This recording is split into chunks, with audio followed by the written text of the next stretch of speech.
guys, my name's Cheyenne. I am the brand manager and care coordinator for Excel.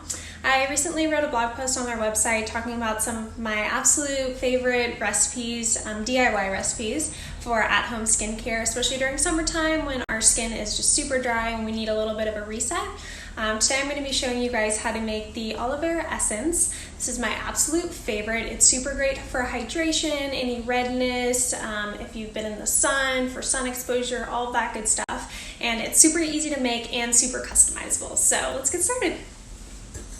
So for the aloe vera essence, you'll need some aloe vera. So this is just from my backyard. I cut it off my aloe vera plant, or if you don't have an aloe vera plant, you can just use fresh aloe vera juice. It's usually available at all health food stores, and preferably you want to go with organic because you are going to be putting it topically on your skin.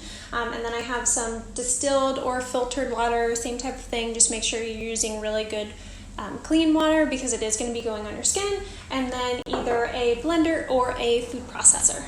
Okay, so I went ahead and filleted my aloe. So this gel stuff is what's going to be going inside of the essence, and then this is the outside skin of the aloe. Most people just throw it away, but I find that it also makes for a great after sun treatment or under eye treatment. So I cut it into little squares and I store it in the fridge, and just whenever I want to use it, I pop one out and kind of rub it under that area. And it's really soothing and hydrating, and it's nice because you get to use the full aloe instead of just using a portion of it. Okay, so up next is the fun part. I'm going to be sticking the gel into the food processor and then my distilled water.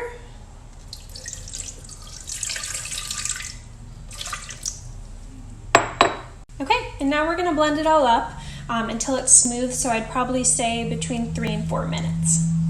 Okay, so I just got done blending my aloe vera, and this is the end result. The foam is totally normal. That's just typical from the high speed of the blender, but it always goes down. And then, so you can strain it if you want. Sometimes I don't, just kind of depending on how I'm feeling. Today I'm not going to, but I'm just going to take it and pour it straight into this old spray bottle from a skincare item that I, used back in the day and kept to reuse for something else. And then I'm going to go ahead and pour it in here.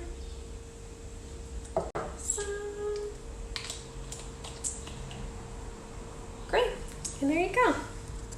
Okay, so this guy is the end result. As you saw, it was really easy to make. It took me under 10 minutes. All of the ingredients I usually always have on hand, which was nice. It is customizable, like I said, so sometimes I add essential oils like lavender or eucalyptus, or I replace the water with rose water, which just gives me some extra hydration. So it just depends how you're feeling, but you can kind of play around with it depending on what your skin is feeling like. So the measurements are just depending on the size container that you're using. So this one is really small, but usually my rule of thumb is to always do 3 times the amount of water to aloe, just to ensure that you get a good consistency. So let me know what you guys think. I hope you get a chance to make it, and thanks for watching.